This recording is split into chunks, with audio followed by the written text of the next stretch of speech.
Hello, everyone. This is Len Dorman. I'm your host of the Southern Fried Paranormal Show. Hey, we discuss ghosts around here. I don't know what everybody else wants to discuss. I like to discuss paranormal and ghosts. Got a new ghost here. Get my fingers right. There, right there.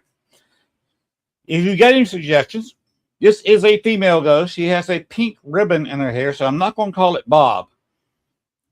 So if anybody's got any suggestions, what I should name this particular ghost, I got Larry, Curly, and Mo here behind me on posters.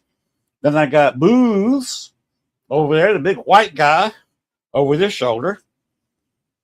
So anybody give me any suggestions for a female ghost, put them on my messenger, and I will consider it. But that's our new one, and it really shows up with the black lights. And that's all I can say. Tonight we got a special show. It's basically going to be a commercial about, what Paracon was it?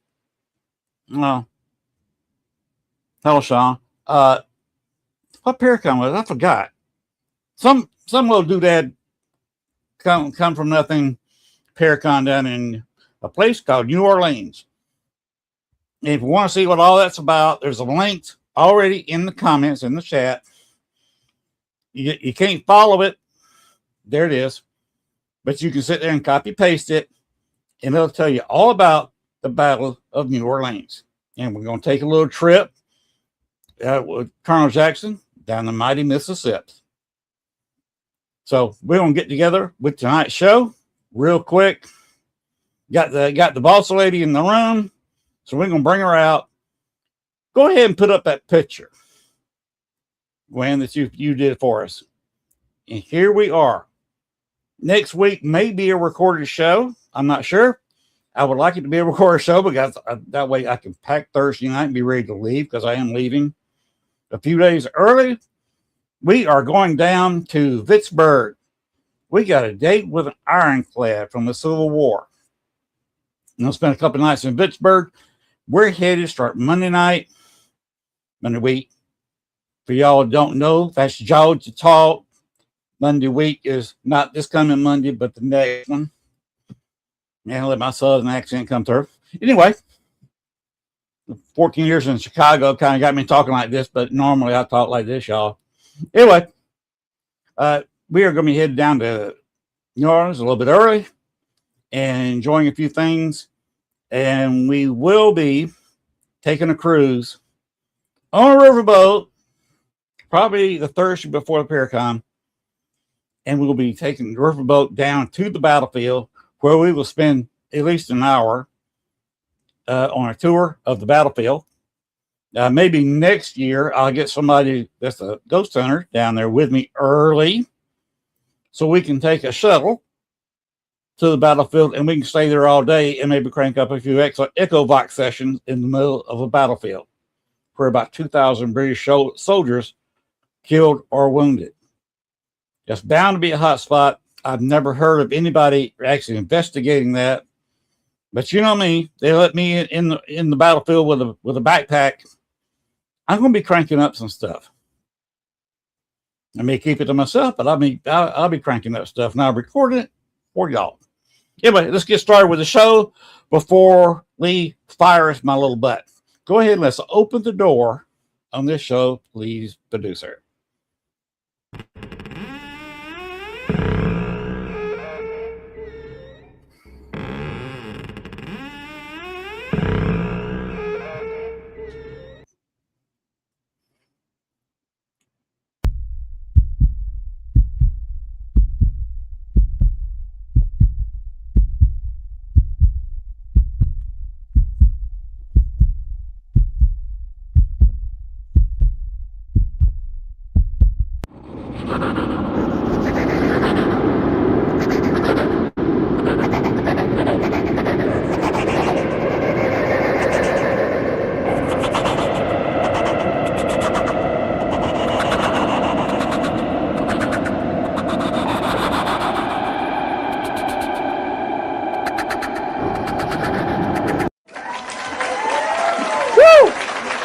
Yeah.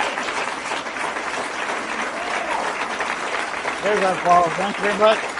Thank you very much. That's enough. Please sit down. Sit down, everybody. Thank you very much. Let's bring out our guest, since she is the boss lady, and she was probably already threatening to fire me. You are adorable. Oh my God. What's up, Len? That's my more handsome side right there, Talk- Mr. Matt talk- Brown. Talk about adorable. There's Matt Brown in the house. Uh-huh. There we go. There we go. That's that love potion number 9. Everybody keep taking it. That's the only way I get by with that. Oh, I thought you may have already had your testosterone shot. I'm working on it. He don't need it. He doesn't need it. Well, I'll take your word for that. Yeah. Man, you and I have never really talked a whole lot. Yeah. And you know, I like the funny side of conversation. Hey, that's a great side. Mhm. And That's by the awesome. way, I was in the military for a very short time. Okay. 2 weeks. 2 weeks. Oh, that's a short time. I went into the Navy in 1978. I had forgotten that I tore up my knee as a freshman in high school. Mm. And my father refused to let me go to the hospital, even have an x-ray. And I was limping ever since. I've forgotten about it. You limp for so many years, you kind of forget what happened. Yeah. I had torn cartilage in that knee. And so, you know what happened when I went to boot camp? Oh, yeah. That Oh, yeah. first I good had a run. knee the size of my head. Yeah. Oh, yeah. So they sent me really quickly to the doctor, and he pulled me out of regular boot camp, put me in a medical hold. And remember, this is also the year that Animal House came out, that same Oh, yeah. summer. So these two are related. And I went into a medical hold unit for 2 weeks, and then they put me in a transfer. They said, okay, you're out of here. Gone. Bye. So they put me in a transferal unit for 2 weeks, and I was gone. In the transferal unit, I'd already been there about 10 days. So I knew I was gone. In fact, I already got my bus ticket to Jacksonville. It was a training camp in Orlando. So quick bus ride from Orlando to Jax. Anyway, they, for some reason, put the clown prince at the front right corner of the marching unit. And you know yourself from marching in those units, that's your lead person. Yeah. If he turns, the whole body turns. If you stop, the whole body stops. Right. So they put a crazy idiot in at that position. We're marching down a wide sidewalk, and there's an air conditioner right there that's working on one of the two buildings, probably both of them. And the correct order was half right, half right, half right. Take a few steps, half left, half left, half left. And then you get the other side of the sidewalk, half right, half right, half right. And you went straight around it. Yeah. Well, this guy gave us 2 half rights. Y'all just went right inside the building. I marched the whole unit straight into the cinder block wall of that building. And the whole unit marched up behind me. And we were all sitting there in a bunch up against that building, marching in place.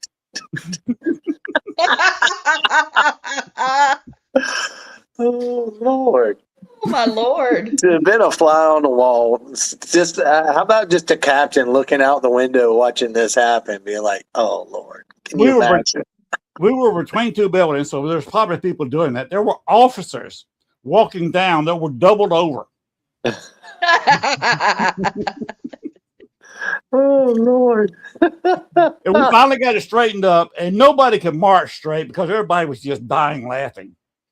Oh man. They couldn't punish me, but they couldn't put me in any extra curricular activity because of the knee. Yeah. All they could do was put me on a fire watch and say, you can't go to the bar. And I said, I don't want to go to the bar anyway. Yeah. That worked out because another guy they had on fire watch that was supposed to relieve me. I worked in nightclubs for several years and played sports. And I was kind of a rowdy, 150, 160 pounds at the time. I grabbed the guy who was supposed to relieve me, who was still sleeping, who went to the bar illegally, because I know he was in trouble. Snatched his naked butt out of bed and threw him in the cold shower. Oh. And listened man. to the screaming. And of course, the officer in charge came running back to what in the world's going on. Yeah. And I explained it. I said, he's my relief. I said, and there he is, My relief. drunk.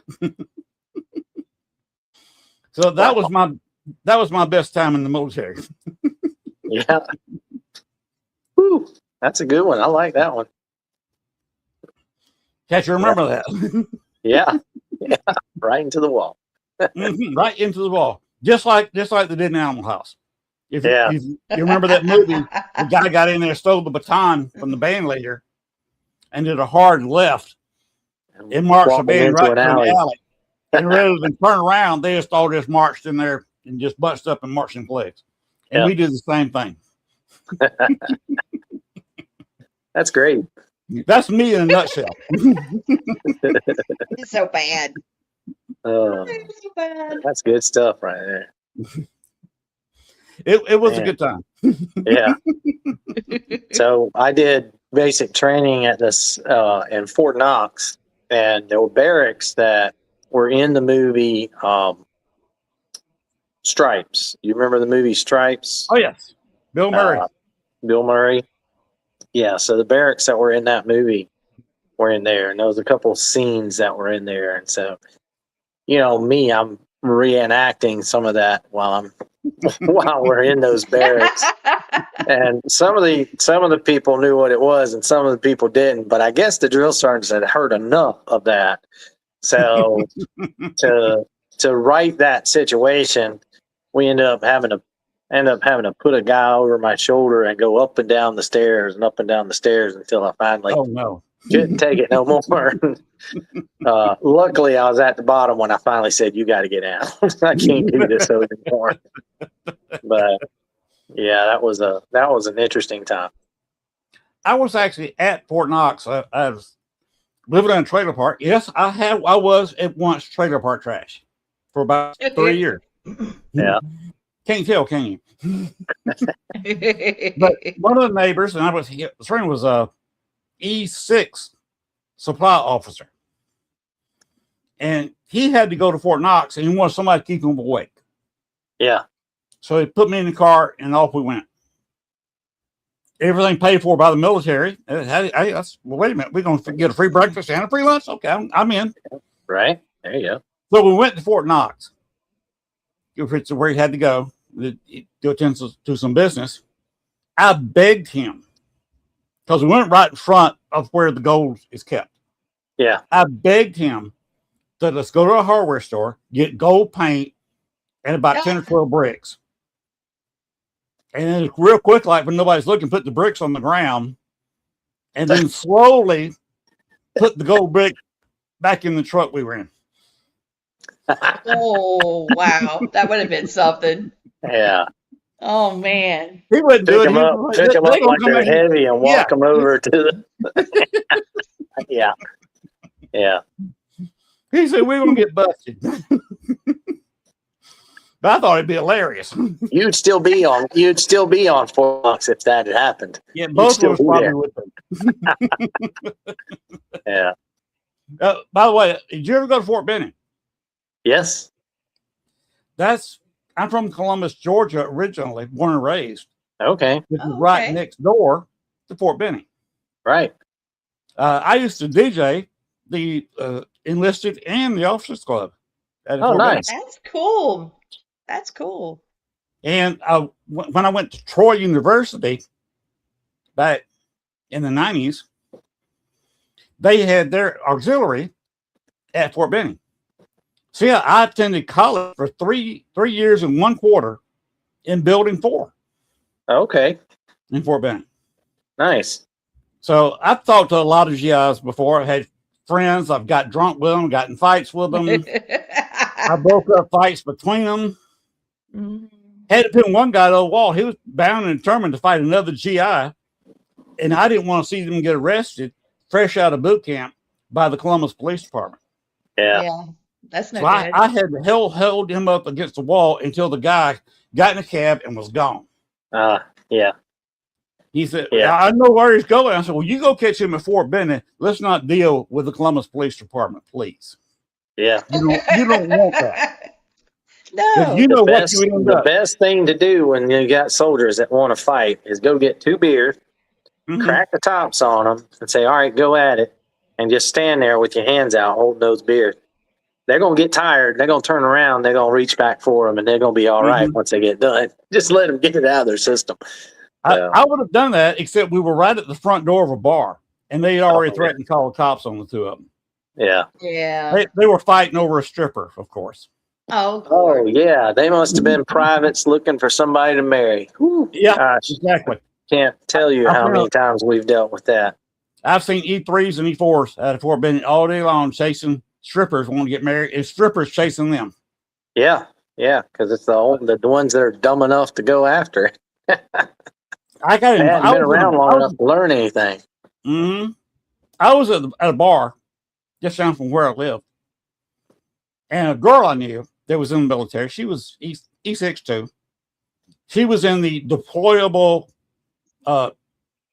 patrol. What do they call that? The MPs. I said going shore patrol. That's Navy. She was a deployable MP. Okay. They're the ones they send over there before they put a foreign base up. Right. She was that. She was a big, strong, husky girl. She said she never met anybody she couldn't put in handcuffs or a straitjacket. Her and I were friends. Yeah. I mean, you don't want that to be your enemy. No. Anyway, she walks in the bar. She said, "Len, you want to go to a party?" I said, "Hell yeah, I want to go to a party." And you know military parties. I don't know if you've ever been to one, Matt. No. Where they shift in a bunch of girls from Auburn University in a house to meet a whole bunch of GIs that got shipped that came out there in their cars. So we had a bus or a whole bunch of cars sitting in front of this guy's house, and every room in the house had at least 8 to 10 couples going at it. Oh, Lord. Yeah. So I've been to that kind of party. Yeah. After probably like over, 6 cars, and when they pulled up, it looked like a clown circus getting out of the car. Uh-huh. You know, how many people can we fit in one vehicle? Yeah. Exactly. Yeah. I've been there. I almost got thrown out of one of the clubs I was DJing. It was at Sand Hill. I don't know if you ever heard of that at Fort Benning or not. I've heard it. I was only at Fort Benning for a couple days, so I wasn't. Okay. I was just passing through. You may have heard about Sand Hill.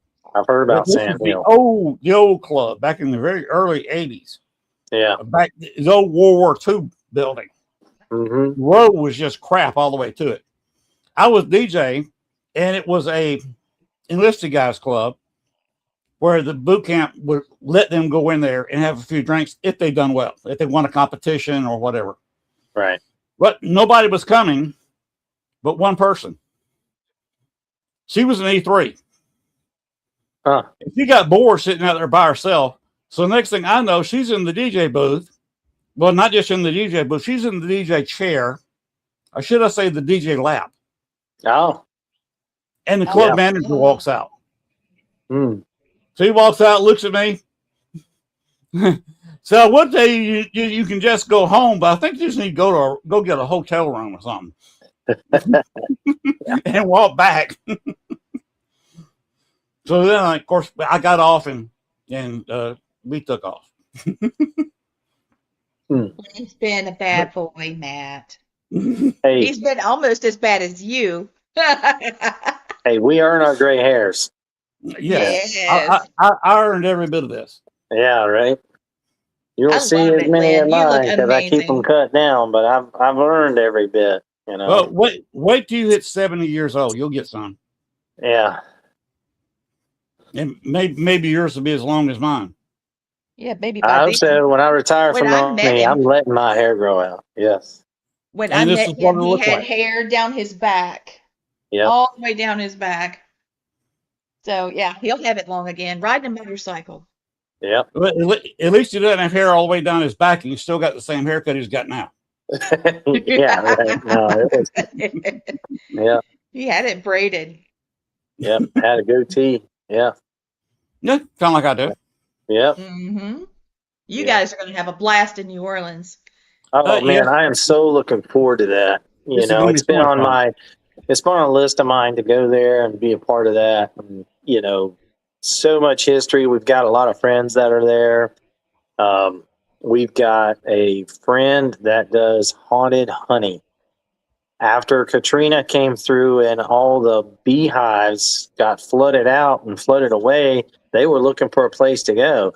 And they ended up in a bunch of crypts and vaults and everything because everybody's buried above the ground there.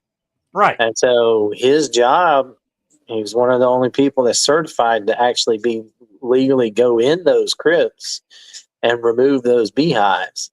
And so he actually harvested the hives, he's harvested the bees, he's moved the bees, and he's one of the very few people that has honey that came from hollowed ground, Wow. actually in the crypts. Holy So, honey. Holy And honey. guess what I'm getting? Haunted honey. Yes. I'm getting some hallowed ground beeswax candles. Cool. Yes. Cool. I think that's going to be intense. They have a shop right there in the French Quarter, his wife does, and he's got some coins for me. And the coins Cool. actually were dropped down in some of the crypts. And when they were harvesting the bees out, the people that, were authorizing the work in the cemetery, they're like, you don't have to put the change back. Well, they didn't want to spend it.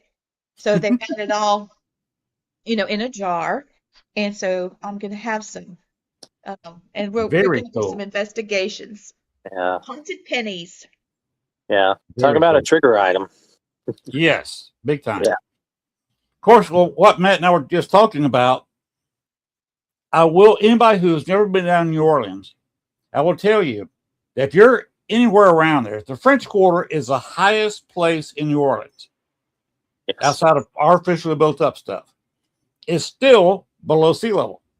Yeah. Or maybe this far above. Right.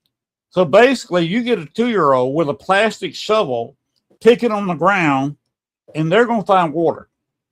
Oh, yeah. Which is why everybody's buried above ground, because you can't dig a hole, even in a dry spell, that you can stick your finger in and find water. Yep. So they have to be buried above ground. And also, while we're talking about water, wear closed shoes. Do not wear flip-flops. Do not wear Crocs. No open-top shoes. Christopher Talley is almost mean about this. Do not wear open-toed shoes. He has seen people lose toes because of infection from street gravy. That's no joke. Yeah. It will, if you got any kind of paper cut on your feet, it will cause a severe infection. And sometimes it'll get under your toenails. And if it gets under your toenail and spreads, you've lost your toe. Yeah. So wear closed top shoes, because street gravy has got God knows what in it. It comes in various colors. You may want to put a radioactive meter next to it to see if it's radioactive, because sometimes it's green, sometimes it's orange, sometimes it just looks like brown gravy. Yeah. But you don't want to touch it. Don't step in it. Don't splash it on your legs. And damn sure wear covered shoes, because you don't want this on your skin. Go hazmat. I might go hazmat on that. God. It's quite hazardous. Goulashes. Yeah. Chris will tell you the same thing. Don't do it. Yeah. And I think we're going to be getting together and maybe going to Lafayette's Blacksmith Shop Bar, one of the oldest bars in the United States. I will warn you, Matt, sometimes, when you get just right, and remember, we're going to be the only thing going on down there. Yeah. Now, I think the week before, they got a bigger thing going on. But the week of the Paracon, there's nobody else in town. That's right. Go So all Lafayette. the ghosties are coming out to play. Mm-hmm. And they've been stirred up the week before, and we Right. can take advantage. In Lafitte, you have a fireplace kind of in the center. It's open to both sides, like so many fireplaces were in homes back then. Yeah. One side is where the bar is. The other side is where the piano bar is. They usually keep a table sitting right even with that fireplace. 3 or 4 chairs sitting in it. You want to pull that table back a little bit from the fireplace, sit down, and concentrate. Because if you open your mind, if you're lucky, John Lafitte will appear leaning on the mantle of that fireplace. Nice. Wow. Yes. If you can't see, you can feel him. That Right. is a very haunted little section there. And sitting at that table right beside that fireplace, where they're not having the piano bar open, which is only on Friday and Saturday nights. There's not that many people there, few locals. It's hot because the place isn't air conditioned, it's open. Yeah. Just be careful drinking the purple drink. And by the way, Matt, I don't know if Lee told you or not, it's drink. It's not a purple drink. Don't go in and ask for a purple drink.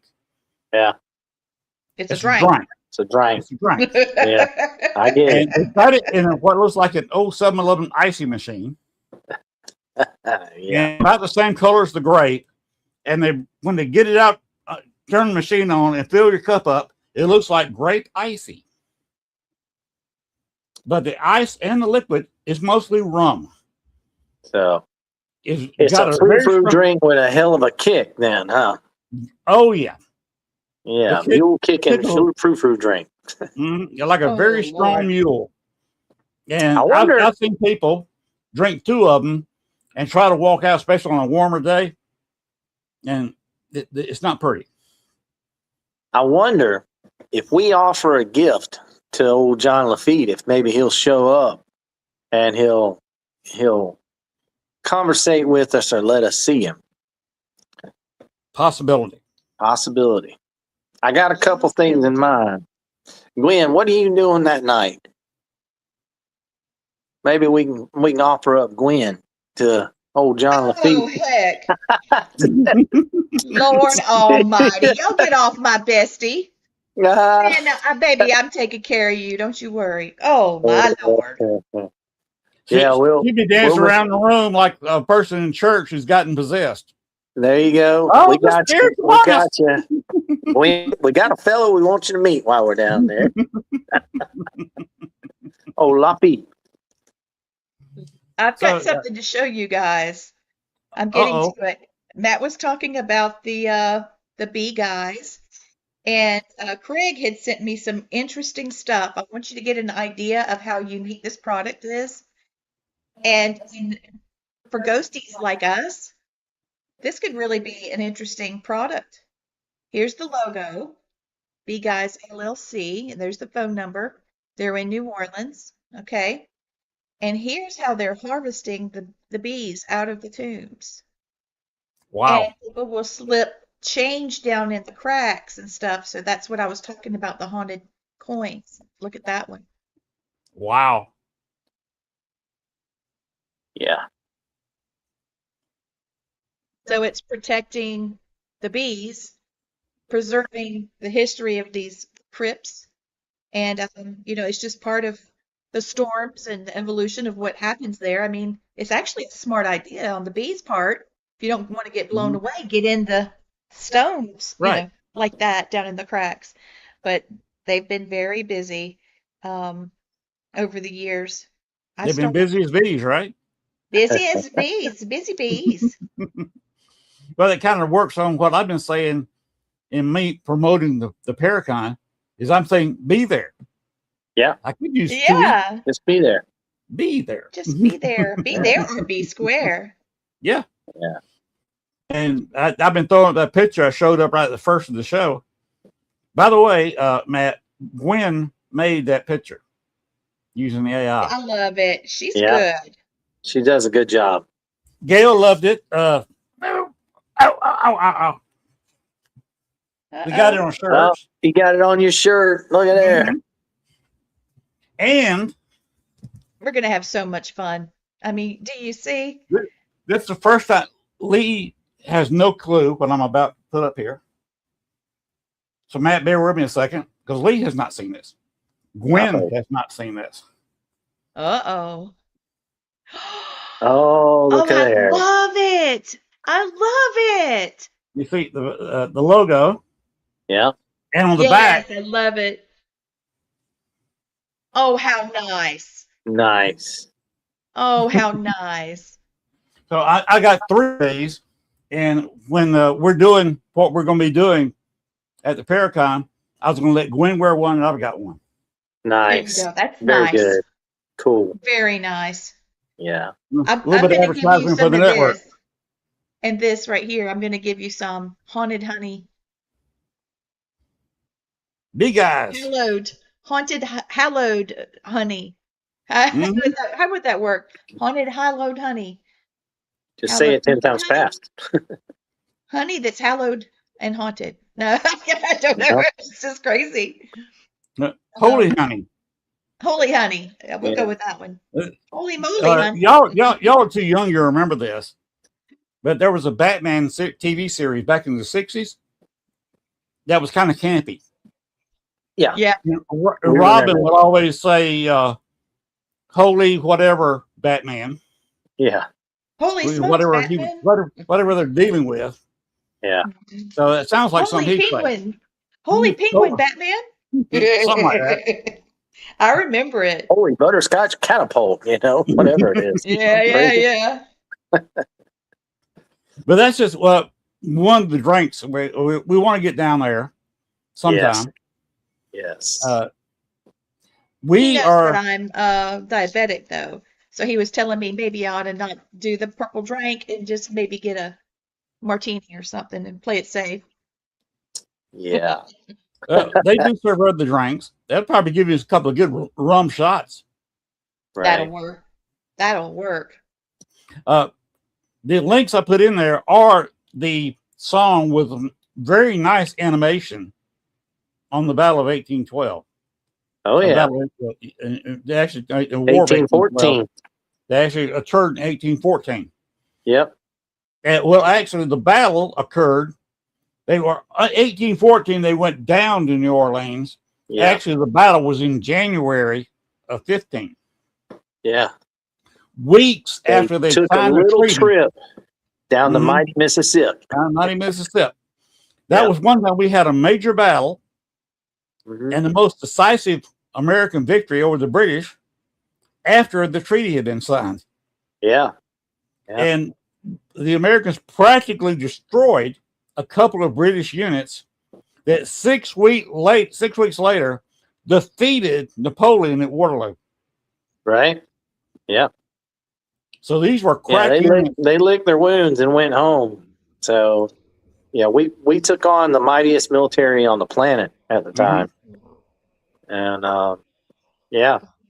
And it was all two small units of regular American soldiers, Yes. pirates. Yep. He supplied most of the blasting caps and the balls. Jackson didn't have many, so he had to make a deal with the pirates to get something to shoot. Oh, yeah. Wow. Native Americans were involved. He got a tribe of local Native Americans to fight for them. Yeah. And he got a couple of units of free men of color. Hmm. No history book will tell you that. They usually leave out the Native Americans. Some of them will say there were a few Indians involved, which is kind of a racist statement anyway. But the Native Americans made a difference in scouting.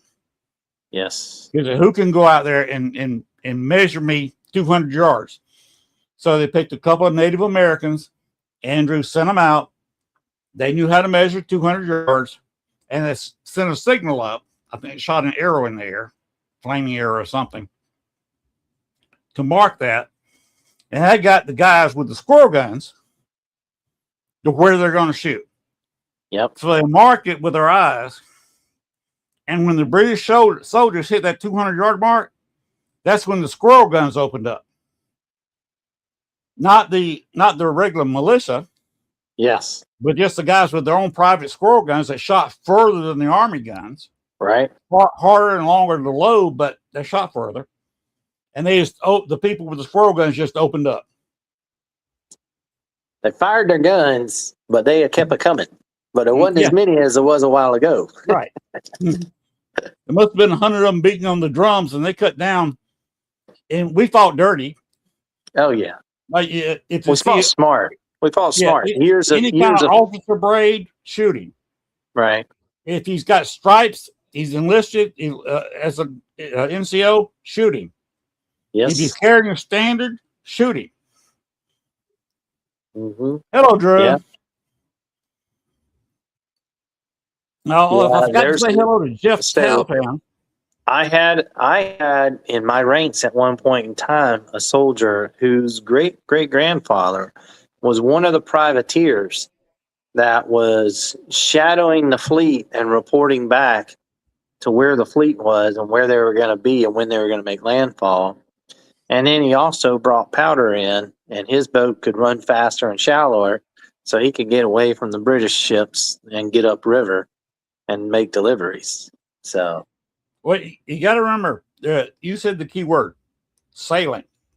Yes. This is late December 1814, very early January 1815. There were no motorboats. Nope. If you had a boat, you had two choices. You rowed it or you put a sail up. Yeah. You know how hard it is to sail up the Mississippi? Oh, yeah. There's a lot of tacking and zigzagging. Down. Yeah. It's a lot of this. In the summertime, like when we're going down there, you can kind of get away with it because you have some southern breeze coming up. Right. That's why all the hurricanes go up that way. They get blown up by wind. And it's slow going, but you can sail up the Mississippi. Yes. The Minoans discovered this because they discovered it on the Nile and taught the Egyptians how to sail upstream. Yep. They taught them how to sail the Nile. So when they came over here looking for copper, they're the ones the Ojibwe met up around Lake Superior. That's why the Ojibwe to this day is stronger in mathematics than most of the Native American tribes. Because thousands of years ago, the Minoans who knew math taught them mathematics. And some of them got stuck there when the volcano on Thera blew up and the tidal wave destroyed Crete, which is where the Minoans called home. Yes. And there's some of them got caught in Louisiana. Some of them got caught up there around Lake Superior because they were sending tons. I think it was something like 300 or 400 tons of ore is going out. And we're talking about ore. It's not so much ore. That copper from there is about 98% copper. There's not much smelting involved. Yeah. They brought it down, and up there on the Mississippi, about level with Monroe, is where they had the smelters. Melted down into ingots, loaded up in the ships, went back across the Atlantic. One of them sunk off Lebanon. And they traced the copper ingots from where it was, and they can do that. And it came from Lake Superior. Wow. They say it's unknown for years because they didn't check Lake Superior. They said, this is Mediterranean Sea. This is, but they finally checked it. This came from Lake Superior. Wait a minute, hold it. What the hell? Yeah. The Minoans trip right there. The Minoans brought copper down from Lake Superior, melted down in ingots. They're at Poverty Point in Louisiana. Then sailed back down across the Gulf, across the Atlantic, and that's how they made their bronze. We call it the Bronze Age. Mm. And Lake Superior supplied a lot of the copper. And Native Americans helped. That was You know all that. huh? Oh, yeah, this is a long story of It Crete sure is. Yeah, we and get it's us a called the history lesson Minoan tonight. with interacting with Native Americans. And Yeah, of course, we know where the Minoan story is. They were also called Atlanteans, mainly because they could sail the Atlantic. yep. So that's your story of Atlantis. Wow, that's so cool. They were an advanced civilization before the Greeks got their stuff together. The Greeks didn't get their act together till Crete was basically destroyed, and they moved into Crete and took a lot of the Minoan technology. Yeah. And that's how they got it to be one of the most advanced civilizations on the world, because they learned it from what was left of the Minoans. Yeah, I there's been have so to- many starts and resets and starts and Mhm. resets on this planet. There's more than we can understand and we can fathom, but you know, there's dozens of starts and resets and advanced societies, Mhm. uh, advanced groups of people and, technology that's far beyond what we can imagine. There, Oh, Vanna. yeah, it's amazing when you Yeah. start really looking down into it and seeing Can you imagine in the those history of all of it. rowboats, even a train with three layers of rowers across the Atlantic? Yeah, right? Wow. Yeah. Pretty intense. Something And that today would not pass making muster. any time, Yeah. and having enough food and supplies and water to get across in that amount of time. Excuse me. It's amazing. So, Lynn, what is like your big thing that you're excited about for New Orleans for the Paracon? Is there anybody that's showing up there that you're super excited to see, or going to be, maybe a little fanning about?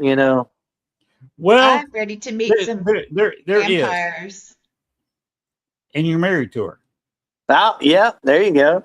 She's So, all right. Well, thank no you. offense, but I really want to meet your wife, because Oh, yeah. Lee she's intelligent, she's beautiful. You did good Aw. marrying her. I did. I did. She Yep. is a great Yeah, person. good Gwen answer. says a good answer. I am actually envious of Gwen and Lee, because they have a friendship, something that two people on the planet that I have friendships like that. I left in Georgia when I moved to Chicago in 2001. Yes. Oh, And yeah.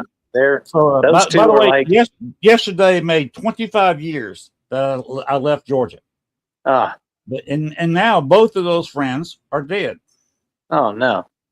Yeah, so I can't even go back. I can't even call them on the phone. Right. So I love the relationship that Gwen and Lee had or have. Yes. I wish them all the luck in the world, and try to keep that friendship strong for the rest of your lives. Because if you lose it, you will always regret it. Yeah. You're both fabulous people. Oh, And thank you, Lynn. I want you and Gwen Lee to stay close friends forever. Yeah. We They're will. just like they're like That's sisters. sweet. Lenny, you're Yeah. making me We are. cry. You're making Yeah. me I cry. know. They're like sisters. They love each other and they have their little spat moments. But I look at it and I laugh because I know what I've got brothers and sisters, so I know it. They don't realize what it is, and I'm just like, I know what's going But on right Matt now. will look at us and go, "Okay, Lee, you wanted a sister. Now you got one." So Yeah. That's exactly what he says. And I tell you what's interesting is when they get together and they get on a roll, they got their own language and they'll start communicating in their own language, and nobody has a damn clue what they're saying. And I have to remind them, I'm like, you're not speaking English right now. You guys are communicating telepathically, and nobody else knows what's going on in this conversation. And they'll turn and look at me and they'll say something, and I'm like looking at the both of them starry eyed, like, what the hell are y'all talking about? The two of you got your own little, and sometimes they'll get to going and it's like two hens. They get to talking and then tick, tick, tick, tick, tick, tick, tick, tick. Next thing you know, it's like some tribal click, click, click. And you're like, what the heck is going on? And then they look at me and like, okay.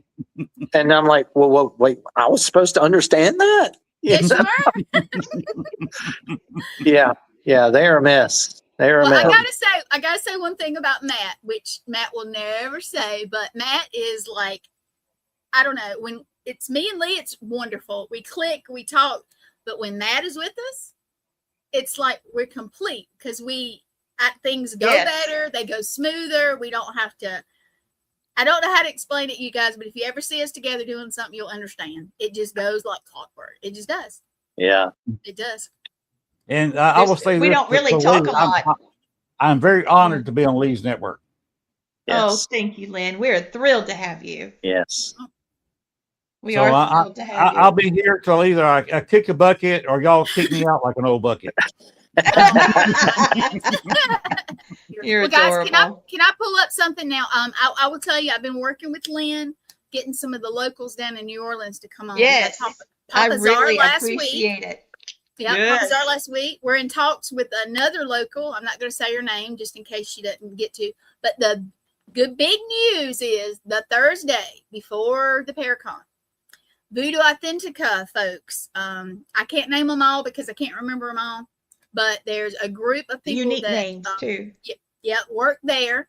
And I've got them to agree to be on Len's show. And if we can all get down there and be in the same place, we're going to try that. But it may not work. It may not work. We're going to try if we can all get down there. But I think we can do it. Yeah, a live show on location. Yes. At the With everybody Matt, in the same room. I talked this over with Papa during the show last week, and he agrees it would be best if we could do it with a live audience. Yes. Have some chairs sitting out there. So people that are already there that Thursday that are going to the Paracon can sit there and watch the show live. Yes, they get a sneak peek and they get a quick meet with some of the people that are going to be there. Yeah. That would be awesome. Talk about having something special right there. I've been working hard on it. I'm gonna tell you right now. And Len was not in. Len was not in on all the conversations, but I've been having, and we lined it up. We made the joke that if we cannot, for some reason, get in the same place, which is going to be at Voodoo Authentica at one of their rooms. She told me the name, and I don't know the name of the room. But if we can't do it that way, we will do the Brady Bunch boxes like we do. But we would like to be all in the same place. I know you'd love that, Lee. But we're working on it. So cross your fingers. We will let you guys know when it gets closer to time. But just look forward to that. Let me ask you something. Another plan. Go ahead. Should you bring what? I make voodoo dolls, but they're called butt crack voodoo dolls because they got a little something butt crack. Should I bring my voodoo dolls to sell or give them to some people at the Voodoo Authentica and then swap out? I would think that would be fun. They need to be adopted. They do. We need to make some more, first of all, because I think we're totally out. They're about the size of my hand. At least need. Okay, Len. Yes, Len, I will have one for you. Yes. Yep. We're gonna have to work on that. I'll have to get Len, they are adorable. I started making them. And then somebody, I think it was Tom Gormley, was like, you should put a butt crack on those. And I turned it around and I'd already done it. And it stuck. And I can't keep them. People want a butt crack voodoo doll. I don't know what it is. Well, we're going I think somebody in the military said that's future promises. Yeah. Oh, goodness. Excuse me, guys. Well, you got a lot of stuff loaded. Hey, Zana. Yeah. Hey, Zana. That's Matt's sister, guys. Yeah, he does. Oh, I got to ask him, Len. Okay, Len was goofing with me, and he wanted something cute, and I made him this, and he likes it. I love it. I love it. And that is him and his wife, who is camera shy-ish. They are coming and look at that. Look how they just look cute. They just They look amazing. Living their best life. Exactly, and I'm so glad that Gail's coming. I've never met her in person. I've never met Len in person, but we talk a lot and we see each other often. And I can't wait to meet you both. I'll be real with you. There's a lot of people down there that like the ladies and the gentlemen at Voodoo Authentica. When I talked to them on the phone at length, I mean, I was trying to get this thing lined up. And I knew Len wanted it. And of course, Chris, you know, I know he wants, you know, as much out there as he can get. So we're trying to help out. But, you know, they are very interesting. And you guys, you know what we're going to do in New Orleans? We're going to get to meet Father Sebastian, who is an actual vampire. And I've talked to him on the phone and when he was on a podcast. Yeah. So, if he said he may make them and he may not. He has not. He's very, I don't know how to put it. He's going to decide when he gets there probably, but I would love a set myself. I know Lee does. We're going to make Matt wear some. Yeah. Gwen, we need to get you a garlic necktie. Maybe so. Maybe so. Oh, and these are the way they are. Yeah. And Matt doesn't know, but it's kind of nasty. I had a gum disease. I was losing bone. Oh my gosh. Yes. Yeah. I was losing bone severely. So I had to have all the teeth pulled. So when I had these made, yeah, I just had them get made him out with of fang. there. He did. Cool. Show him your fangs, Len. Lean in. I've seen them myself, but I know you guys have. Yeah, Oh, I he see actually- him. I see I him. think You they're cool. did. Yeah, I think they're Every good. let me tell you, when you leaned in and you showed your teeth, everybody watching the show at that moment was going, look at these teeth. They were copying Hey, you. They were David. doing the same thing. So We're all just right. you had a global influence right there on that moment. And he's got the long hair and Mhm. Yes. yeah. You look You know what, dynamite. You Oh, need Gwen to was wear. going to say a while Go ago. ahead. I'm sorry. Go ahead. Hey, Wear a black well, shirt and black pants, and you'll look like a yeah. vampire. Cane. You need a True. cane. Yeah. Oh, Got one of those. Gail has to carry one of those. yep. Another plan for if the Voodoo Authentica would come down to the hotel, we might beg a room, and that way the audience, we could just say anybody in the room block of Chris's in the hotel, anybody staying in there, Come on can over. come in, Yeah. can come in free, put some folding chairs in the room, and we just take over a room for a couple hours. Love it. You know what? Let us see when we're actually getting there. When we get there. Mr. Brown, who will decide, he is the creator of our He's Convoy. the itinerary maker. I'm He's the lining up the itinerary convoy. Maker. yeah, he's And I'm the lining one it up. that writes it out. I'm the Yeah. keeper of the calendar. And I'm like, tell me when to be packed so we can go. So, Yeah, we got a flight plan. we got a flight plan. That's right, the flight plan. There it is. But you know what? You guys look out, because even if we do not get in the same room, we're gonna try. If we can get at the hotel. I know they wanted to I do see it you, in Voodoo Zayna. Authentica, but I think if we offer them that, if we can work it out, I think they'll come over. I do. So Oh, let's yeah. work on it, and we will let you guys know for sure. Of course, I'll boost it out there with posters and ads and all that mess too. So, like, I aggravate These everybody. local but- people are so important for Yes. this Yes. event, because They are. if people want to see, when you think of New Orleans, you think of local people that have this different culture that everyone wants to experience. Yes. You know, By the way, this was my suggestion I to know. Chris over a year ago. Matt, Yeah. you may not be on the inside of this, but I was down there in Lafayette, Louisiana, at another Paracon. And we left at Lafayette and went to New Orleans specifically to see Christopher and Jennifer. So we talked for a little bit. I went on one of their tours for the Voodoo Shop and then Andrew Jackson. As a sidetrack, I was kidding a kid. I mean, you got to entertain the public, right? Right. Yeah. So we were all sitting there outside the gate of the Voodoo Shop, and we got to go through these big steel gates. They got 10-foot gates there, so that people don't jump over it and get in their backyard. And she's got a hot tub in her backyard. So the lady who runs that Voodoo Shop.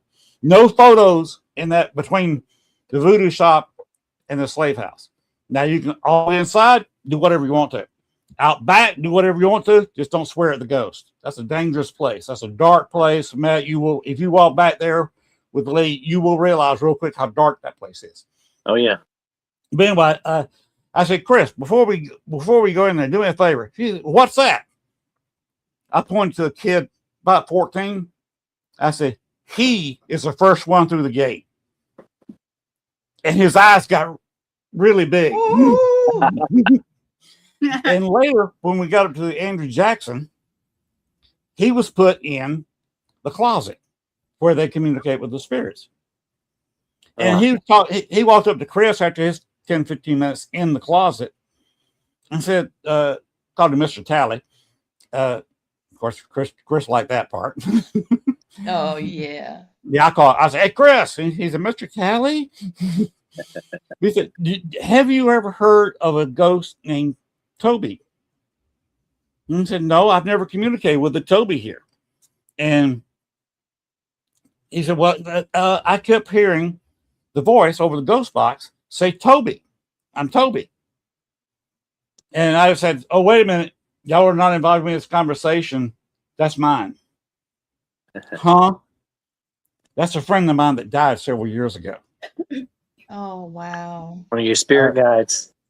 It probably one of the spirit guides, or you got to remember, New Orleans is more than a crossroads of a river and trade. Yes. Because you know, the big thing in New Orleans, ships come in, they come up a little part of the Mississippi to New Orleans, they unload the ship, put it on a barge, up it goes. Barge comes down loaded with Midwest grain, corn, whatever. They take it off the barge, on the ship, it's gone. During the winter, of course, all our food comes in from South America because we can't grow food in North America during the winter. And that comes up the opposite way and it's loaded from ship to barge and shipped up. And that's what feeds Chicago and St. Louis and anybody else. People don't know that, and that's what they call crossroads between barge traffic and ship traffic. It's also a crossroads paranormally. It operates kind of like the Atlanta airport. In Georgia, we always say you can't die unless you go through Atlanta. Christy, there she is. You're late. I was wondering where you were. Yeah. Christy is a great person. She's from Down Under. Mm-hmm. She's from Australia. Yeah. She follows almost all of our shows. Well, as many as she can, I know. Yeah. Well, we appreciate you, Christy. You know that. So I Also, see the video loaded down there. Yeah, it is a melting pot. Zena's saying that this is like a literal ship passing in the night. There's so many different people that the spirits are like a melting pot. That's right. Yes. And they fill the buildings. People have cleaned out buildings down there before, and they get occupied within 2-3 weeks because you have new spirits coming in. It's a unique place, and that's why you're almost tripping over ghosts in New Orleans. And that's why I think it was almost a cardinal sin that we haven't had a major Paracon down there. But I had a long conversation after we left the Andrew Jackson. We stood in front of the hotel I was staying at, a haunted hotel, by the way, right where one of the ghosts appeared a lot of times, an old footman that worked there and died on the job, literally. We stood in front of the hotel till 4:30 in the morning. Oh, wow. Talking about doing a Paracon. Wow. He comes over the next morning when we're packing up to leave, and we're getting all the stuff. You know, you go to a Paracon, you got all kinds of stuff. We were loading it in the car, and Chris was looking at all these mountains of luggage and stuff. He said, "You're never going to get this in this car." And Gail looked at it and said, "We came down here with it in this car." So he was sitting there watching me. I said, loading, playing Tetris, loading the car Tetris. up. And we started talking about Tetris game. But we started talking while I was loading. A work crew stopped. They were working on the hotel. They stopped and were watching me load the car, which was hilarious. And Chris was asking me 90 questions about doing a Paracon, what we should do. And one of the suggestions I had definitely involved local stuff. He said, well, I don't know if any of the locals will work with me or not, because they're rival, tour guides. But you have a Paracon, your rivals become your friends because they want to advertise for themselves too. They're not going to cut their own throat, not if they're a smart business person. I said, talk to these people and that's get one them, of the get them to at least come. That's one of the things I really love about Paracons is these people get together that have seen each other, that have worked with each other, but sometimes their work crosses over at some point in time, their films cross over. But when you get to a Paracon, it turns into a big family reunion. Like you get people that just enjoy spending time and being together, and I mean it's one of those times where the people that you've watched on TV and the people that you've seen in the shows and you've watched their podcasts and stuff like that, you're going to meet them face to face. They're right there with you. I mean, you're going to be able to come up and talk to Lee and Gwen and Len and myself and some of these other people, you know, the fathers. And you're going to see some of these people that, you know, otherwise you would only see them on TV. Just a chance to meet them in person. And it's amazing when you see just how personable most of these people are. And it's like a great big old family reunion. You have a great time. You know, you have a great time. And it goes so fast, guys. It's gone. We're It there. does. It's gone. Do you have a video for us? Yeah, Len's got a couple. Which one you want, Len? Let's do it. We were talking about Father Sebastian, so why don't we throw the bat up? All right, which one is that? The one with the bat. Well, no, it doesn't show a bat, honey. It's either July Paracon or we will be at the next. Which one is it? Your host. You don't see the picture above. We'll be at the new. Yep. Here we go. That one.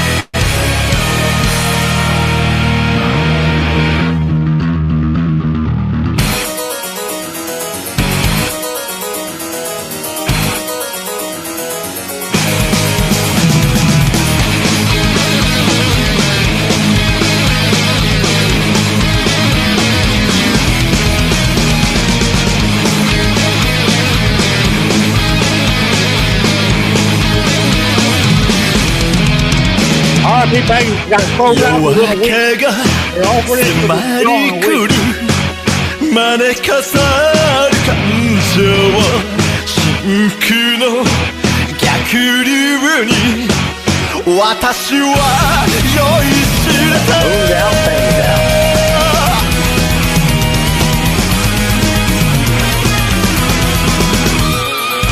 心臓から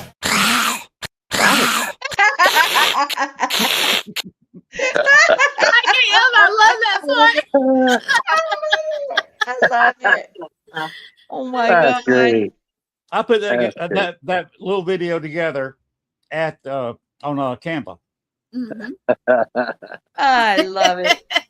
Oh, And, Lord. one of the things I told Jennifer when this thing was getting laid down was I'm going to try to sell out every package you have.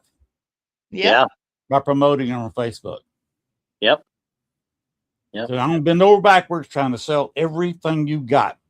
And Brandon Cooper, some people like him, some people don't. I've never met the guy, so I have no opinion.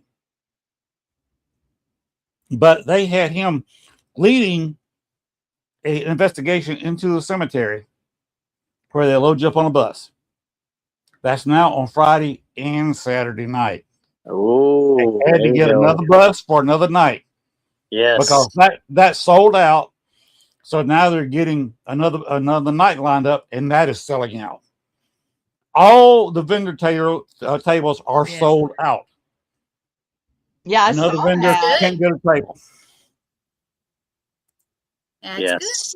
See, I actually he had me a vendor table set to the side. And I said, look, I don't really need a vendor table. Shove it back out there for sale and sell it. He did. Yeah. They're going to have me That's outside good. the main room. Yep. Right beside them. And I don't have a table, except maybe a small little, like a coffee table or something. That's all you To need. set the mic on and set the computer on, and 2 chairs where I can sit there and interview people during the Paracon. Oh, Yes. it's gonna be cool. And I'm going to be doing EchoVox. Matt, you may not know what EchoVox is. It's a talking program. Mm-hmm. I'm going to be doing EchoVox sessions. They're in the hotel during the Paracon, right outside the front door. Yeah, that's great. This is gonna be a lot of fun because I love the fact that we're on the other side of the Mississippi or right there at it. So, we got people. I've got some people that I've talked to that are coming from Texas that are coming out. So it's that expansion to other side. And New Orleans has always had this kind of little mysterious thing about it, right? That a little bit edgy, a little bit mysterious, and everybody's just kind of, I think for me it goes back to the movies with the vampires, the Interview with the Vampire. It goes back to that for me, right? So that's kind of my time. And then of course being in the military during Katrina and dealing with in Army aviation at the time, there was a lot of stuff going on with that, trying to get things repaired and doing work with that. So to be able to kind of be in there and enjoy it and be a part of it, and all the people that have been in there and all the energy that comes from this place. When you say I'm going to New Orleans, right, it means something else to you. I mean, it's that city has such a massive draw in so many ways, so many ways. And, me being a blues music fan too, this is on top. This is on top for me. This is going to be great. He's excited. He's excited. I'm excited, and I don't get excited very easy, and I'm excited about this one. Xana and Christy are both ready to go. And I don't think either one of them can get there, but they would both love to go. And this is why I said it's almost a cardinal sin. There wasn't a Paracon in New Orleans before. This is the city where you have a Paracon. I don't know why there wasn't one there before. Yes. Oh, and by the way, Matt, if you talk to Christopher, do not mention my name. Because every time he writes a check, he cusses my name. Okay. And people have told me that he had to write a check to. And so when he was writing it out, he was cussing Len Dorman. Oh. I'm going to pop up a all my fault because I talked him into it. All your fault. It's your fault. You did it. Here's a picture that I made, and it's just about the ghost hunts. This is a beautiful poster. Thank you. This is absolutely stunning. John Zaffis, Ron Iacovetti, and Lourdes Gonzalez and myself will be at the Andrew Jackson Hotel. And then the next day, we will be at the Voodoo House. And, they'll be featuring digital dowsing. And I'll be demonstrating the power of a medicine wheel and see if we can get things amped up so that people can talk to these people in spirit. And I can't wait to see the reaction of your medicine wheel in New Orleans.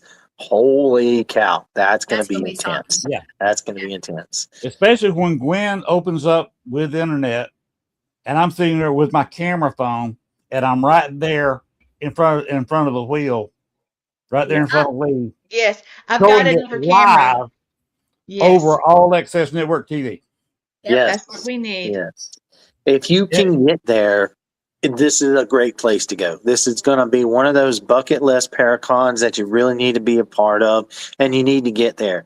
But if you can't get there, just stay tuned to All Access Network TV. We are going to be plastering this thing. Yes. There's so many people, so many of our people are going to be there during the con that we will have shows.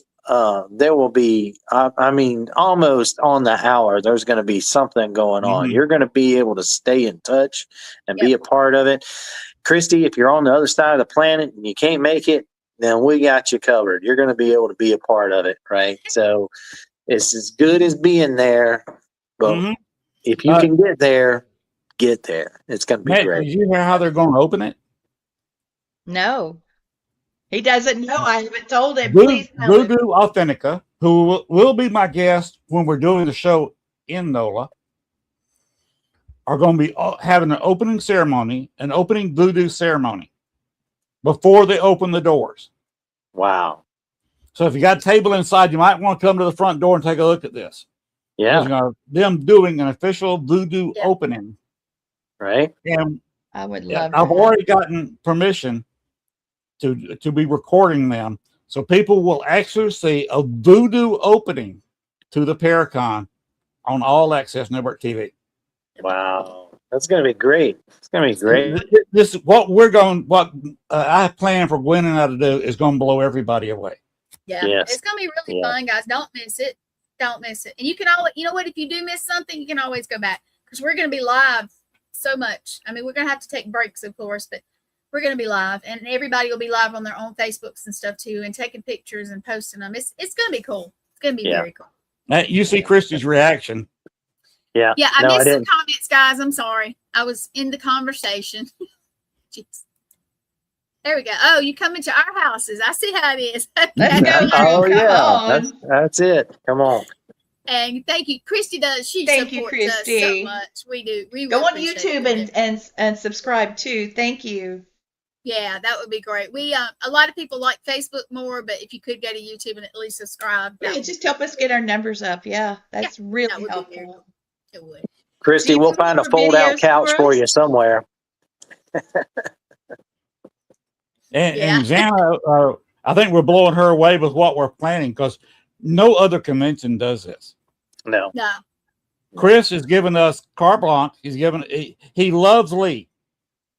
Yeah, you got another guy in He's a love with your wife sweetheart. now. So.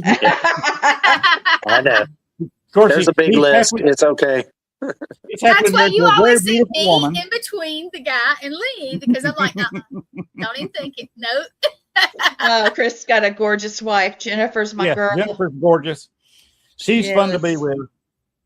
I've had her on the show before. Before I was on this network, and she's a doll. Something very special about her. She is, and she loves hanging around people in the paranormal. Yeah, and she's real open about it. She's Yes, both she is. super people. I'm looking forward to working with both of them, and they want this as much as we can do done because it helps him next year, which I believe will be in June, to expand even what we're going to do this year. This is the initial one. This is trial one. Wait till next year when we have this perfected and have a little bit of more equipment. We come in there and have to bring a van in to unload our equipment next year. Yeah. You know what? It could happen because we're already. I'm going to need to be stacked up with Gwen for a week before the Paracon just to have everything set up. Good thing her and Gail get along. Well, Gwen, you'll need to take my cameras, those two, because you've got one like it with tripods. That'd be the easiest way. Yeah, but only one can broadcast at a time. So I'll just probably use, mine for a while, yours for put different locations, and we'll switch back and forth. Yeah. We're going to work it out. What do you say? Don't worry, we'll be here. Pit bulls with the diamond collar. Diamond collars. That's my sister-in-law. Yeah, we know that reference. I'm looking forward to it. I'm kind of proud of it because a lot of it I suggested to Christopher and talked him into doing it because I don't have the money. I don't have the money to get started. Chris has worked in the hotel business before. He knows how to negotiate with managers. Yep. And the price, people got in that room block that he bought at that hotel. Oh, yeah. Which, by the way, a lot of people don't realize that's a 4-star hotel. Yeah. And you talked about Crossroads earlier. One Crossroads you didn't think about. It's on Canal Street in Bourbon. Oh, yeah. Canal Street used to be the dividing line between the French Quarter, which was the have-nots, and the newer money that moved down to New Orleans was the other side of Canal Street. It was supposed to be a canal. They never flooded it. Projects fizzle. So it just became one of the widest streets in America. Yeah. So they eventually put streetcars right in front. And by the way, if you want to ride a streetcar, right in front of the hotel. I forgot about that. Go Lee, jump on a one. picture of the hotel. Will you pop it up for me? I don't have one that I know. I don't have one either. I'm gonna have to go get it. The hotel is an amazing place. Oh, one other thing that he's going to do is a bead throw. Oh boy. Lee, you're going to be in it, and all the others, John Zathis, anybody else comes in, they're going to be up top throwing beads down to Bourbon Street. That'll be cool. There you go. It's elusive. He's selling tickets for people who want to be in the room behind it or be next to a star. If you want to be next to John Zathis and throw beads down, you got to pay for that privilege. Right. That guy's going Paracons have to make money. I mean, it's going to be John He's Zathis gonna isn't be- coming for free. Yeah. He All is these gonna other be- people aren't taking up a whole weekend of their time Mhm. at no charge. Yeah. So you got to Yeah. have a little bit of money. Yeah. Look, if you want to go throw beads with John Zathis, come up with the money, and you can be out there right beside John Zathis throwing beads out. That's good. He's gonna kill you, Len. Gonna be fun. So I wouldn't be harping on John Zathis too much, would I? Yeah. You know what? He was on one of the podcasts and he was like, "So Gwen, I heard you're going to New Orleans." I said, "Yeah, I heard you were going." He said, "We're gonna have fun." And I was like, Yes. Lee, you remember Gettysburg last year? All I got to say. Oh, yes. Oh, yeah. Yeah. I have a good That time. was something. Yeah. Well, see, I never make met John sure- Zathis until my birthday show last year. And by the way, Matt, my background, last year my show was on Thursday, my regular show time. It was my birthday. Mhm. And I believe Thomas Patrick spoke to John Zathis and got him to come in the room for my Oh, birthday wow. show. Yeah. Oh, yeah. I He had remember the that. Brady He came Bunch to your coming up. birthday. Mm. I So think it was- everybody popped in We and did. said, "Hey, I think Matt did for a little Yeah. bit. I popped Yeah, in." you did. Yeah." But John Zathis stayed in the whole time. Yep. He was really a sport about it. And Yeah. I'll always think well of him for Yeah. that. Yeah. He's a down to earth man. Yeah. He's a really is. good guy. Really. So Yeah, and yeah, you yeah. asked earlier who I want to meet. Sure, I want to meet Lee and Gwen personal, but just meeting, shaking hands with John Zathis. That's all I want. Yeah. I'm not an autograph seeker. I don't have a collection of autographs, even though I would have an interesting collection if I did. Oh. Yeah. The original Star Trek, I met everybody but Nimoy and Shatner. Yeah. Oh, I wow. was working with a sci-fi con, Yeah. and I was actually the captain of a starship, the local starship. Oh, wow. Okay. Yeah, I was Here in you go, guys. the fan club. The fan club Paranormal finally recognized this. Do I use eucalyptus leaves?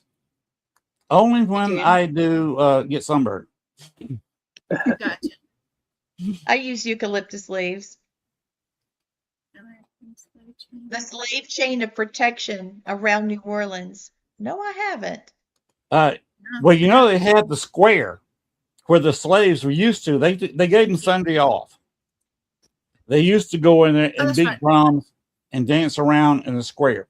That's still There there. it is for you. And there it is. There it is. Thank you, Lee.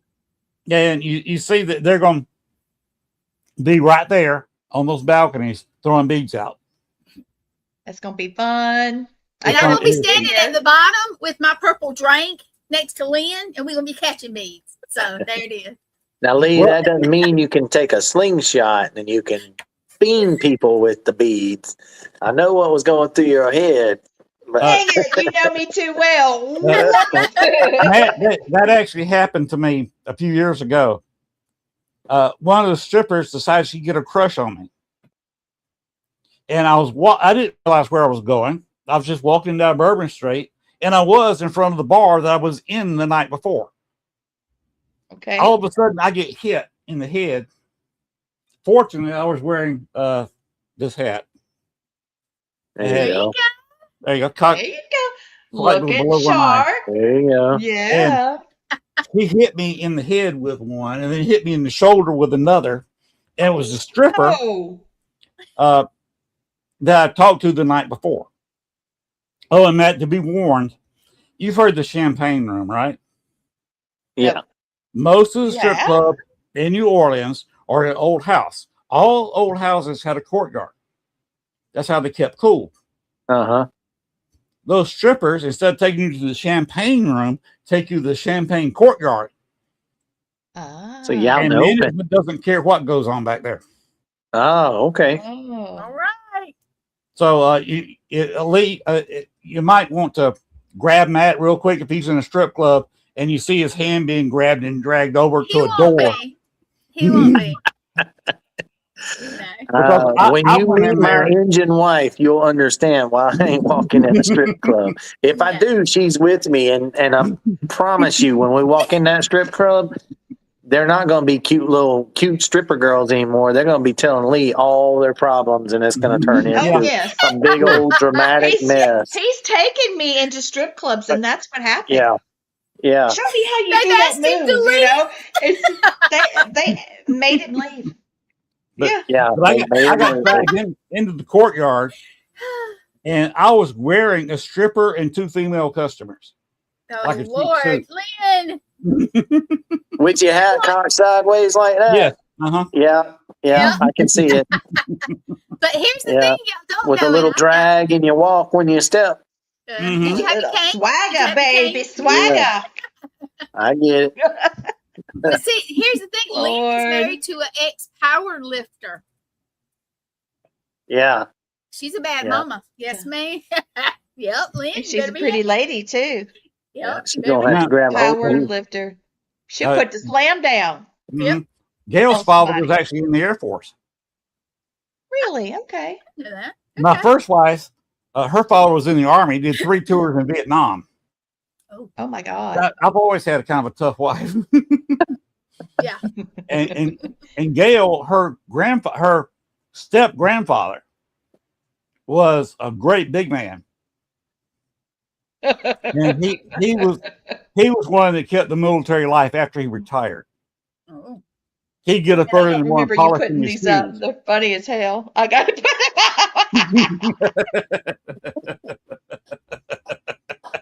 Christy, you Thank you killed for me. that, Christy. Bring the slingshot, Lee. Lord, no. She is not taking what, Matt. Don't you let her pack it. Don't you let her. I can picture you on a strip pole, Lynn. You hear what Christy's telling you? Christy, Oh, no. Lord. at 70 years old and 260 pounds, I'm not the prettiest picture on a stripper pole. Now, when I was DJ and playing Y'all better baseball, bring me 2 of them purple drinks if we're going this far. I need 2. I need 2 of them. To watch but us. in my One mid for each 30s at hand. 100, I was 185 pounds. One for each playing hand and one baseball. away. I got on a stripper pole sometimes and earned tips. Sometimes it got hell real yeah. slow, and the dancers were tipping me. Oh, yeah. Of course, that was between wives at that point. Dancers are coming up there. How much you think we Bless got to that give them to pole, get Lynn. down? Bless that How much pole. we got to give them to get down off that pole? Come on. That's it. Yeah, I can see Lynn on that pole flicking his hair back. Mhm. I can see Matt pulling out his credit card trying to get me down. Where's the slot? Where's the slot? Yeah, we're going to hell. We're going Yeah. directly to hell. Yeah. Well, guys, I hate to say this, but Matt, I know you got to get up super early in the Yeah. morning. Yeah, Like I'm crack in of the dawn. Army and I'm still on an Army schedule. So I got a very early morning. Oh my God, you don't want to see me in G-string at Lynn in a 260 G-string. pounds. Oh, Lord. Oh, Lord. Of course, maybe y'all can help me. My doctor always wants to give me a prostate exam, and I keep telling him he's got to take me to a movie and a dinner if he's going to do that. Yeah.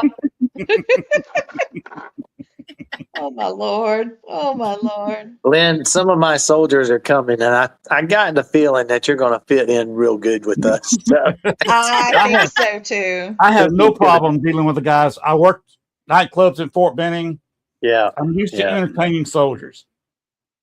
we're gonna have a good time. We're gonna have a good time. These folks are hilarious, and they are going to be a lot of fun. So Yeah. And if we we need got looking people forward to it. coming. we'll make a website for it. It'd be okay. Yes. Yeah. Yeah. Oh, and Gwen, I was talking to AJ True Crime when you came on. Yeah. We are discussing. He's got to have a great big paranormal meetup in Chicago, open to the public. So everybody who wants to go to that, if you're in the Chicago area, look up AJ True Crime on Facebook. He'll tell you where the bar is. They're taking over a bar. The paranormal is taking over a bar in over. Chicago. Oh, that's It's cool. 7:30 next Wednesday. Oh, But wow. we can do it. And they're discussing everything John Dillinger. So if you got an old outfit from the 30s, old suit, wear it. Mm. If you got a That fake Come Tommy in gun, your bring flopper it. dress. That would be I would love cool. that. I have They- one. They're going to do a Richard Crowe style Okay. event. It's one of the first ones that these people have tried. AJ is a new up and coming, very experienced, very good ghost hunter in Chicago. He's teaming up with Tony Zabisky, which is the top tour guide for ghost tours in Chicago. Nice. He and I Nice. investigated for years together. We appeared on early radio shows, paranormal radio together. Nice. What Oh, was wow. what was the name of the radios? Was it Blog Talk or Para The X? first one I appeared on, I got the sticker right up here. W War, WAR. Okay. It was a college radio station, small power, I've heard of it. Yeah. Well, that's so but cool. that went out on the airways live in Chicago. Then later on, he did a show from in a basement that went out real radio. And Tony Nice. appeared on that several times talking. We did trivia contest, of course, talk paranormal.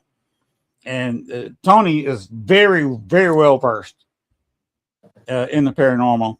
He and I actually investigated the jail Dillinger broke out of. Oh, wow.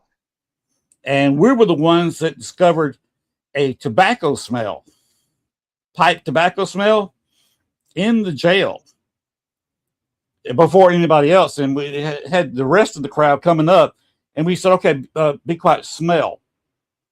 And everybody's, oh, well, that's some kind of tobacco. I said, yes, pipe tobacco. But you weren't allowed, this is an old jail. They didn't allow you to smoke anything in that building. Wow.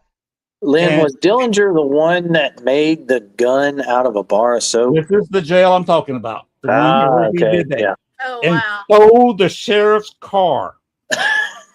Over a bar of soap. You hadn't heard that story? The rumor has it's never been proven, Yeah. but he supposedly got a bar soap, shaped it like a gun, got black shoe polish on the soap, and pointed it at a guard, and made the guard open his cell door and get several other people out. And of course, the first place they went to the armory and got Yeah. real guns. Oh, my gosh. It broke into the garage where the cars were parked. And the big thing, if you remember your history back then, the fastest car on the road was a Model A V8 Ford. Yeah. It could outrun anything. Bonnie and Clyde used it. Dillinger used it by stealing the sheriff's car. It was the fastest car in the county. He stole it, and the sheriff had inherited the role when her husband died. So you see in the movies, it's a female sheriff. Yes, her husband had died, and she took over as sheriff. Uh, And kind of like the same situation in South Carolina with the senator seat, where his sister's taken over. I forget her name, something Graham. Doris. Graham's sister. Doris, I think. No, I'm not sure, but it kind of worked like that. And Tony and I investigated that jail and got evidence at that jail. That's just one of the several places we investigated together. So you're talking about two very good investigators in Chicago, starting at 7:30. Check out AJ True Crime and Tony Zabisky if you're in Chicago and want to go to that. The reason I bring them up is because Dillinger walked out of the biograph approximately 10:37. Nice. Yes, he was. Walked out with a hooker and the madam. Now, most people don't know that the red dress, the seductress in the red dress. Okay, back in the 30s, red dresses were common. If they had said, look for the person in the red dress, there was probably 20 or 30 people. Remember, the theaters were large back then because everybody came to the theaters to get out of the summer heat. They were the only places air conditioned. So they want to go in there and sit there for an hour and a half watching cartoons and finally a movie, then watch all the credits and finally, when the light come up, they slowly walk out of that air conditioning. And the newsreels and all that stuff. Yeah. Yes. And they walked out approximately 10:37. The dress was not red. The neon on the biograph changed the orange dress into red. Under those neon lights, it looked red. It was an orange dress. That's what the FBI was looking for. So they saw it. They saw him walk past, and they shot him in the alley. And what they're going to do is the Richard Crowe version. I thought you were going to say they shot him in the ass. No. No, shot him in the alley. Got it. Alley. Oh my God. Actually, him in the head, it come out below one of his eyes. But they're going to go down in the alley approximately the same timing. They're going to do like Richard Crowe did. Gwen has seen the video I have of Richard Crowe's last. Greg Koss is mesmerized every time I show it. He is. He loves that video. I would say I'd like to go to that, but when I go to Chicago, I can't get out. Right. Nothing in the universe won't let me go, so I know. So I'm talking with them about getting a hot spot for a few minutes. That'd be cool. Now, I'm not going to do the inside of the bar because it's at 7:30. We don't want to crank up a bar on All Access Network TV where everybody's drinking till 10:30. We don't want to go there. Yeah, that might be a lot. That could get crazy. Maybe some bylaws violated there. Yeah. But what we want to do is fire it up about 10:30 when everybody's gathering in front of the biograph, and then slowly walk down the street to the alleyway and get to the alleyway about when he was shot, like Richard Crowe did, take the crowd down there. Now, I don't know if they'll do the Richard Crowe trick of pouring a beer at the very spot he fell. But that's what Richard Crowe did. Yeah. And he was I know everybody calls John Zaffis the godfather of the paranormal. In Chicago, the godfather is Richard Crowe. He got everybody started. Dale Kazmarek has been doing investigations since I was a junior in high school. 1973 is when he started doing home investigations. Oh, wow. Richard Crowe Dale learned a lot from Richard Crowe at that point. Richard Crowe made Bachelor's Grove. Mama If it weren't for him, you'd never heard of it. Mama Jenny and her mother were investigating in the 40s. Mm-hmm. Yep. So Richard Crowe was investigating in the 60s.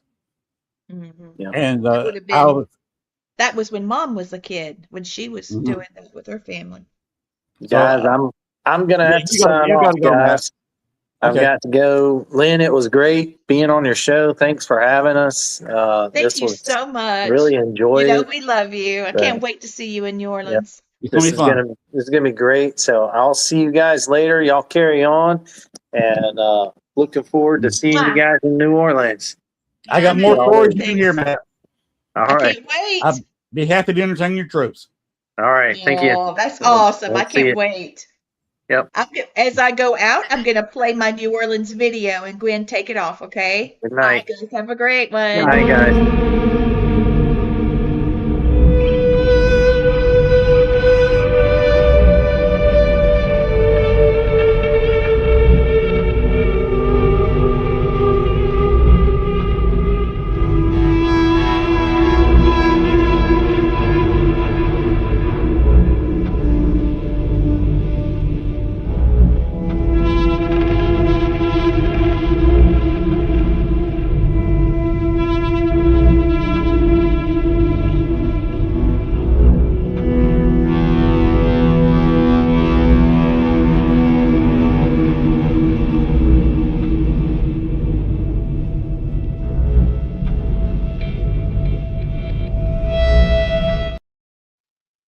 All right. Hey, Gwen, Yes. you don't want to hang around for a few minutes? I'm really tired, but I will give you about 5 more minutes if that's okay. Okay. How's that sound? Yeah. Okay. What I was talking about, we're talking about if they can get a hot spot there, Yeah. get in front of the biograph, Uh-huh. is recreate the Richard Crowe experience. that I've that showed would be so many times on video. That would be interesting. And I've made an offer to go ahead and put it on All Access Network TV. So that's what may go on Wednesday. I'm still in talks about it.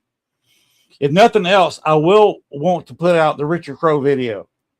That's fine. In Now that remember, timeline. Right. We have shows 6:30, 8, 9:30, and it finishes about 10:30, a couple minutes. So it'll be after 10:30, like right about 10:30. Right about the time I need to start, because I don't need to start those videos till about 10:37. Well, you guys, anybody that's still watching, I know it's a little late, but we were having fun. Matt, unfortunately, has to get up at like the crack of dawn. Yes. But yeah, look for that next week, and we'll advertise it too. We'll absolutely advertise it. So that may go on next Wednesday. Hopefully we'll record a show with what did you say your name was? Or you not want to say just in case? No, I don't, because you know what? If she doesn't get to, I don't want anybody to say, "Well, no, we thought," because she's trying. She's not available for lives on Thursday night, so it might be really good because you're going to be like traveling and doing stuff too. So it might just work out perfect. It's a good break for me because I will spend more time packing. There you go. But you guys, don't miss it. We are going to be in New Orleans in a couple weeks, and what's the date, Len? Because you know what, my brain is fried. July 31st, August 1st, and 2nd. There you go. We are going to be down there in New Orleans, and it's going to be awesome. Len and I are going to be constant. Y'all gonna get sick of us, but it's okay. Yeah. It's okay. We're going to be on. I'm for real. I'm gonna probably do maybe 20 or 30 minutes and then pop off, or maybe if we have an interview, then pop off and pop back on. We're gonna be constantly on. We're gonna be on our own phones too, on our own stuff. But look for us because it's going to be a very huge weekend. Yes. And that week is going to be interesting because I already told you what I wanted to do is do about a 3 or 4 minute commercial on all the shows starting Monday night. Yep. Well, I am working on that. Just going there with a live thing, just saying, "Me, I'm here already. Where are you?" Maybe showing the pool, some of the areas around the hotel. Yep. And that's it. Y'all need to get here and do that on every show. Just a 2 or 3 minute commercial. Well, guys, I'm gonna tell you. I know people that are coming from Wisconsin and New York, and probably now maybe some folks from Alabama. We know. I think at least a couple. South Carolina, of course, we roll in deep, as some little youngster told me. And I said, "What do you mean?" They're like, "When you come somewhere, y'all come, loaded to the gills." But anyway, it's fun. But yeah, we got people coming everywhere. I mean, I know they're coming from other places too, but Lynn's coming from Arkansas. I want to show Christy something real quick. Christy, if you're still there, this is for you. You see what she said about Richard Crowe? Yep. Christy? This is one of those cards they pass out at funerals. Oh. Okay. Christy, I don't know if she's still there. Christy, if you're there, can you see it? Sometimes we lose her for a minute, but she'll go back. Something else coming up from the funeral. Okay. Gotcha. I've got this in a little bowl.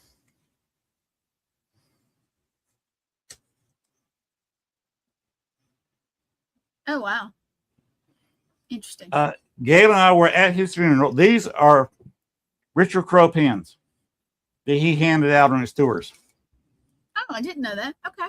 Interesting. So I've got that little memorial set for Richard Crowe that sits behind me. Nice. So he and I worked together a couple of times. I was honored to be, when I went to this event that I recorded, this was less than a year before his death. I met him. We sat down at the bar for 2.5 hours one-on-one with Richard Crowe, and nobody has done that. Nobody but me. And we hit it off. He was in a Civil War Club roundtable. He was also in the Westerners Club. I joined both and ended up being a speaker or an add-on speaker at the Westerners. So yes, I know a lot of Western history. And he thought it was amusing that I was from Georgia. And if everybody remembers the OK Corral, Doc Holliday was from Georgia. That's true. That's true. He's from Griffin, Georgia, born and raised. But him and his mother moved down to Valdosta, and that's the correct pronunciation, not Valdosta or Valdosta. That's how it's pronounced. A little Spanish there. And Valdosta is just a 30-minute ride from Columbus. And he spent a lot of time there. His mother is buried there. She got sick and died, tuberculosis. That's where he got it from. And of course, Richard, it's been up from Chicago. Also liked it in the Civil War group. I was his friendly Confederate, being from Georgia. And Columbus was the second largest producer of arms for the Confederacy, second only to Richmond, Virginia. And I'm one of the few people. I don't know all that. I didn't know all that. Yeah, I love history, but I don't know all the. Do you ever reenact, Len? Have you ever reenacted stuff? I could. I never got into it. I've known reenactors, but I'm one of the few people who's ever been in Andersonville, investigated Andersonville, and I had an event, and this is what Chris was pulling out of me. I did my own event at Camp Douglas, which was the northern version of Andersonville. In fact, they copied Andersonville and stopped feeding vegetables to the prisoners because of what was going on in Andersonville. Oh, crap. Where they did it intentionally, giving the prisoners, the Confederate prisoners in Camp Douglas, which is just north of Soldier Field in Chicago. And I did an event there. If you want to read a book, George Levy, Levy, just like the dam, a levee, George Levy, To Die in Chicago. It's written by commander. This commander was here from this time to this time. This is what happened. Then the next chapter is this commander will cook over on this date to this date and tells the story of what happened during that tenure. That's how he divides his book. Very good book. To Die in Chicago, George Levy. I highly recommend it. If you like Civil War, this is the place to be. And I'm the only one I know of that's actually investigated Andersonville and Camp Douglas, which gives me a very interesting Civil War connection. Yeah, that's very interesting. It is for sure. And I'm hoping maybe I can talk Chris into it again, if he's speaking to me after this Paracon. Into maybe if we can talk to the battlefield at least one day. Say we're going to take a tour bus and just take everybody who wants to buy a ticket to it to the battlefield for a couple hours. Now you're talking about Gettysburg. Yeah, a lot more people died in Gettysburg, but you're talking about 2,000 British soldiers killed or wounded or captured in a matter of minutes, right there south of New Orleans. A lot of death concentrated, a lot of misery, because that song, if you Madame the Mighty Mississippi, it's a cute song. People love it. Yeah. But it whitewashes what really happened. It does. Those guys were in a bottleneck going up to cotton bales. And you can't shoot a modern gun through a cotton bale. And the guns they were using didn't stand a chance of entering a packed, wrapped up, tied tight cotton bale. The Americans, the Indians, and the free men of color, and I'm not like a lot of historians, I will say free men of color because there was a bunch of them there. And if they were not there, it's not sure that Andrew Jackson could have held off the British column. That's true. Because they were fighting hard. Any of those groups, the Native American tribe wasn't there, they set up the 200-yard marker and did scouting and was watching the British come down. The free men of color stood right there shoulder to shoulder with the very few American troops that were there. And the British walking across, they cut sugarcane field. And if you've ever had sugarcane where you cut it with a machete, you can get a piece of that sugarcane that's cut like that.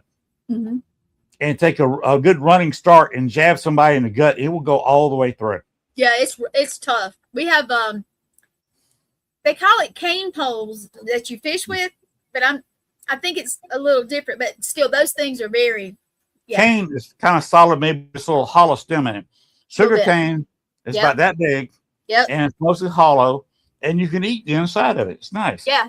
I've actually had sugar. I've had it fresh cut.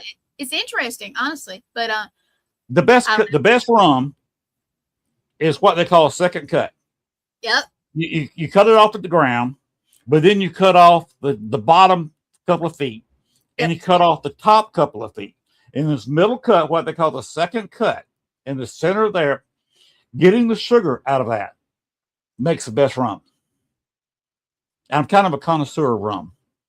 Well, I have a rumor that Len is going to buy me a purple drink that has, hold on, I don't remember how many rums in it. How many? Tell me. 14? It's mostly rum. It's got in it a bunch of different kinds of rum. Mm-hmm. Okay. They put several different kinds of rum in it. Yeah. And it's sugar sweet, because rum is refined sugar. So you got a little bit of sugar. It's got a lot of sweetness. You got great flavor. It tastes like a grape icy from 7-Eleven. Well, And you sit there, you will not believe you're drinking alcohol. You're just sitting there sucking through a straw. This is good, especially on a hot day. Oh my God, it's well, you just want to suck it all. Yeah, it's going to be boiling when we're down there. So yes, it's going to be boiling here. By the way, next week during all these shows we're talking about next week. Oh Lord, we got to watch the weather because it's going to hit 102 degrees down here in real temperature, because the heat wave, a heat dome, has moved in from New Mexico, Arizona area and elongated itself and moved over into Oklahoma and into Texas and into lower Missouri. And now if it stays a little bit to the west, we'll only have very high 90s. But if it moves where they think it's going to be, right on top of us, we're looking at 101, 102 degrees real temperature with humidity. And they're predicting the real feel could hit 111, 112 degrees there. Well, my air is already not working well, so I will be. You may find me in a puddle, is all I can tell you. That's what we got to put up with next week. Well, so I'm happy to record anytime, because I'm not going outside. I'm not working on my deck. I'm not cutting my grass. I'm not checking the mail. I'm inside the house with this mini split over my head. Yeah, and you know what, guys, for real, I mean, we joke about stuff, but be careful in the heat. Seriously, be careful in the heat. It can be very dangerous. I actually have like double curtains in my windows, because certain times of day it's got the big heat. But yeah, be careful in the heat. Well, Len, I need to get off here because I am about to fall over. I'm tired. Something else I got tonight? Today? Yep. What you got? That's cute. What's it say? Because I can't read the words. Oh, I forget what it says. Grab a ghost. It's like grabber. Oh. Yeah, I like that. That's cute. They have such good stuff, y'all. They really, you know what? I have a bunch of stuff. I need to put my shelf behind me instead of just the backdrop thing, because I have all kind of souvenirs. We go to these Paracons and people will trade stuff with you, or they'll just give you a little something. Or I have stickers galore. I probably have a huge thing. I mean, I have stickers, like stacks of them, where people have just given them to me, and I need to do something with all that. But being that this is not really this is kind of my dining room, but I have my TV where I can see it, so we make sure everything looks good, and it's a lot cooler in here. So, but I need to do something with my stuff. Every time I look at yours, I'm like, I'm falling down on the job, man. And I just collected this stuff over several years, and when I built the studio, I said, let's just put this collection in here. So there it is. I know, that's what I'm saying, but mine's kind of boring. But look, Len, I love you, mister, and I'll be so glad to see you. Now, next week, me, Lee, and Matt, and a couple others are going to Gettysburg. But all the shows will be covered and everything. So, just tune in. Just tune in. I can't wait to New Orleans. That's going to be a big. I'll see y'all Wednesday night, one way or the other. If it doesn't work out with AJ and Tony, I will be showing the last Dillinger event that Richard Crowe did. I've got inside video, something nobody else has, of the Biograph Theater. because I talked my way inside there. You know how I am. He can All talk his way women into working there, I can talk my way into anything. All right. All right, Len, I'm gonna leave you to close it okay. out real quick for us. Here we Go ahead and close the door on this show. It's been fun, Gwen. Good night. All right, here we go. All right.